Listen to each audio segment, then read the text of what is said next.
पण तुमच्या सगळ्यांच्या आशीर्वादाने, प्रेमाने आणि शुभेच्छाने आज कालच्यापेक्षा त्यांची तब्येत आज खूप बरी आहे. डॉक्टरनी त्यांना 3-4 दिवस आराम करायला सांगितलं आहे. त्यांना घरी राहणं हे फारसं काही प्रिय नसतं आणि मला उद्धवजी अनेक वेळा चिडवतात की तुम्ही घरी त्यांना फारच त्रास देता म्हणून ते सारखे दौरे करतात.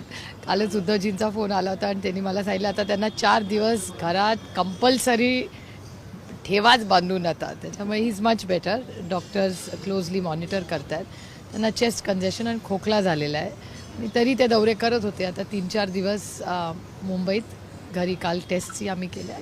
तुमच्या सगळ्यांच्या शुभेच्छाने इज मच बेटर. थँक्यू. नाही मी असल्या गोष्टी सांगत नाही पाहिजे. These are personal moments. त्याच्यामुळे खूप लोकांच्या प्रेमाने ज्या शुभेच्छा द्यायला फोन असतात आणि खरं आम्ही कुणाला सांगितलं नव्हतं. ते दौरे कॅन्सल झाले म्हणून सगळ्यांना बाहेर खरं तर कळण्यात आलं. 3-4 दिवस लोकांनी ज्या शुभेच्छा दिल्या त्याबद्दल मी अतिशय मनापासून सगळ्यांचे आभार.